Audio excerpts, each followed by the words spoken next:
This video is brought to you by Dashlane. Protect your passwords and make your online life easier with the link in the description. Let's say you're in a limited budget, trying to build a PC to play games on. In general, there are two approaches to this. If you prefer new components and you want to make upgrading easier in the future, then you can use a budget option like the Athlon 200GE or the Ryzen 3 2200G. And hopefully I will be able to also recommend a Pentium here if they released. Or you can take one of the most popular suggestions out there and look for a cheap used old PC and add a decent GPU. This advice initially makes sense since the GPU is generally what does most of the work, but considering the amount of CPU power modern games are starting to use, it is worth questioning where the limits of this strategy currently are. After all, many of old cheap office or school PCs that you can find for next to nothing in Europe and especially in the developing world use the ancient 775 socket meant for stuff like Core 2 Duos, which are rarely able to run a recently released game even with conservative expectations. This is a problem since 99% of the stuff that you can tweak or modify in a game to increase performance is going to affect GPU usage, so there's very little that you can do if you hit a very strong CPU bottleneck. While those old motherboards can be modded to run old server or workstation Xeons, which can game very well, I made a video experimenting on that, I personally draw the line on first generation quad-core i5s and i7s. A lot of people make the mistake of purely judging an Intel CPU by its i3, i5 or i7 label. It's numbered of course and its clock speed, which leads to a lot of statements like i7s being eternally high-end components, but the reality is a bit disappointing. In super general terms, i3 is a label assigned to entry-level, i5 to mid-tier and i7 to the high-end of a specific generation. Since newer generations usually bring improvements in power consumption and performance, often a newer i3 can outperform a really old i7. This statement is filled with asterisks and exceptions, of course, because there's going to be a ton of edge cases, especially when you add laptop CPU. With that said, older CPUs can still be quite usable. Up until 2 years ago, my personal desktop PC was powered by an ancient i5 750, the very first i5 CPU released, at least according to Wikipedia. I ended up changing it mid-2017 because I needed something capable of streaming and recording footage from a capture card simultaneously, but at that time I had started to observe that the i5 750 was having trouble keeping over 30 FPS on some of the stuff that I was trying.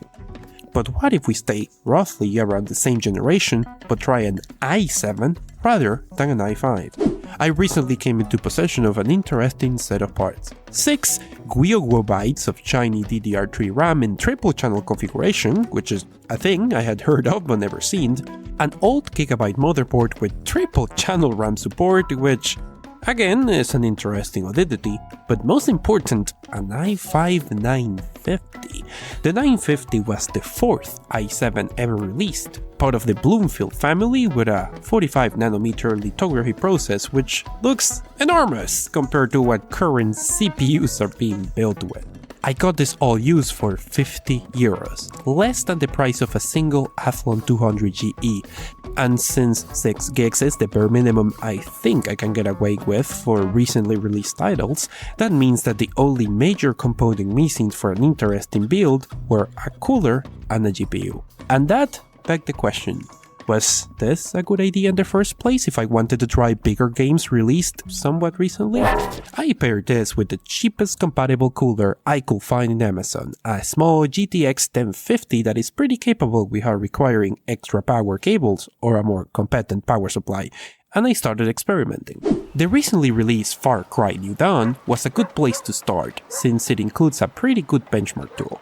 Since my initial interest was to find the limits of the CPU, I dropped the resolution and settings to the lowest they could and then used the configuration file changes from my video in the topic, link in the corner and the description, to get the graphics to super low levels, and therefore use as little GPU as possible. The result was fantastic, with an average of over 70 FPS and a minimum close to 60. It is obvious that the GPU is the only real limit on playing this game and that the old i7 can easily keep up on low settings. In fact, I raised the game to regular low settings on 1080p with 80% internal resolution, and this cheap PC is easily able to keep up with unplayable parameters, both in the benchmark and the game.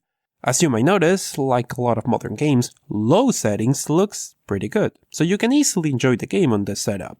Now, a thing that you must keep in mind when recycling old CPUs is the occasional compatibility pitfall. Occasionally, games will require newer instruction sets that older CPUs lack, but thankfully this i7 seems to include the instruction set needed by games like Apex, which is another generous game in terms of CPU requirements. Even while jumping out of a ship or flying to a highly contested area, the CPU is able to keep up with the game at 60 FPS or more without much trouble. However, those games were softballs. Most modern games running on a good engine will behave this way, with any reasonable quad-core CPU doing its thing and the GPU doing most of the heavy lifting. I want to tackle the big exceptions, starting with the most innocuous ones. Modern Battlefield games running on the Frostbite engine tend to have a much higher than average CPU usage than many other games while on multiplayer. Sure enough, a match on the Amsterdam map of Battlefield 5 has significantly slowdowns at the start while the map loads, which can cause some unexpected freezes, and then a continued overall high CPU usage with nets an average of around 35 FPS, which can be enough or too little, depending on your expectations. Granted, this is a case when it makes sense for a lot of CPU usage, given the number of physics effects and players involved, not to mention that our glorious 6 gigs of RAM is used to the limit. But there are some other cases that are a bit more irritating. There's a constant large discussion on PC gaming spaces around the issue of DRM. Since piracy tends to be easier to pull off on PC, publishers tend to try and compensate by using draconian measures of digital rights management to try and avoid the game getting cracked in the first few weeks of release. While my opinion on lowering a game's performance or making it awfully inconvenient for the sake of trying to prevent piracy in a limited window is beyond the scope of this video and likely deserves a video of its own now that I think about it, the reality is that there's a strong evidence that some of the most dreaded DRM methods, such as the Nubo, can have a strong impact on CPU performance. Devil May Cry 5 is one of the most notorious cases, being one of the very few games when we have access to both an executable with the Nubo and one without it, which is why articles like this one spread like wildfire upon its release. Since the effect of this falls squarely on the CPU and not the GPU, most people are unlikely to notice. Unless you're using an older or cheaper CPU, that is. Surprisingly, on the full Denuvo version of the game, our old i7 has no problems. The start of any level has a sharp spike on CPU usage until the full thing loads, something that you might start to notice that is a common thing when using old CPUs on modern games, but after that, the game did so well on the low settings that I was easily able to lock the game to a 60 FPS VSync and play comfortably. Apart from some very occasionally micro-freeze, which are likely more about the lack of RAM than the CPU itself.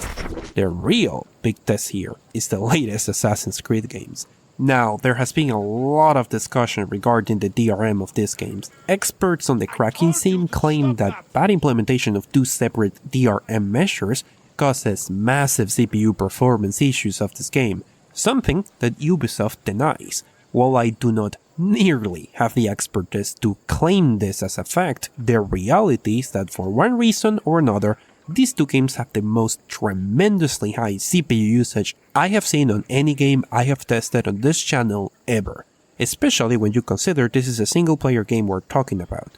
Odyssey is the best performing of the two in this regard, so it seemed like a great place to start. I disabled some of the effects and dropped the internal resolution to tremendous levels using the tweaks from my video on this game. This was to make sure the GPU was working as little as possible and frame rate was limited by the CPU. I then ran the game's benchmark and the result was better than expected. A 52 average with some bad drops but otherwise entirely within playable parameters. Honestly, this is way better than I expected by a wide margin. Raise the settings to a regular low and 1080 with an 80% scaler, and this is yet another case of a game that looks okay in low settings and is perfectly playable with this low budget setup. The big offender on this regard is Origins. Oh, boy does the CPU struggle on this one. I once again dropped the internal resolution using the tweaks on its own video and it is a stuttery mess. The lack of CPU power causes the game to constantly freeze. Thankfully, this motherboard supports overclocking, and this is a beefy air cooler that I bought for this, so let's talk about that. One of the advantages of all hardware is that if you're lucky, you can also find them with a motherboard that supports overclocking, thus unlocking the potential for improvements if you have a decent cooler and decent power supply. On this case, I was easily able to increase to 3.5 GHz with a little change in the voltage and acceptable temperatures. While that does not completely remove the stuttering, it does significantly reduce it. A new pass of the benchmark, this time on regular lowest settings and 1080 resolution and 80% resolution scale, which does not look bad at all, runs perfectly if limited to something like 30 FPS, might even risk 40. Battlefield 5 does also see a significant improvement with the overclock, not as dramatic as before, but still a very good upgrade where it counts. So while the results are pretty great, it is important to keep in mind the limits of this approach. If down the line you want to get closer to a perfect 60 FPS in some of these games, there is very little that you can actually do. You can hunt for even better older CPUs for the same socket, which can be a challenge, or invest in better cooling for an overclock. But if you decide to move to a newer CPU, you might have to change the entire motherboard just for that, and sometimes the RAM if you're moving to DDR4. Still, given the results and the fact that the whole motherboard, CPU and RAM was less than the price of a single Athlon 200GE, this is a valid strategy if you must get gaming now for the smallest budget possible, if your local market for these parts is good enough to find these sort of deals. Turns out, there's still plenty of life for this old component. Now if you use something like this to create your new budget PC and you're in the process of installing all the required software like the browser and the bazillion game launchers that we must all have, there's one other program you should consider. So a couple of years ago, I was an idiot that recycled passwords, and someone used this to enter into my Twitter account and did some major damage. I have told the story before. What I haven't told you is that a couple of weeks ago, my Facebook password got leaked in a paste bin somewhere, because of course it did. And what could have been a major crisis basically turned into a small nuisance thanks to Dashlane. And I know that sounds like a sponsor read, but the fact is, Dashlane notified me that the password had been leaked in the first place. It certified that that password has not been used anywhere else, and it allowed me to change it very quickly before anyone even noticed. So, yeah.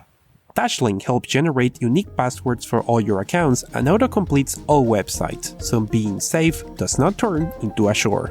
It is free forever, but there's a cheap premium version which includes nifty features like a VPN to ensure your privacy when surfing online, which I use on my phone pretty much most of the time, and a service that warns you when any of your passwords have been leaked, just like it happened with me.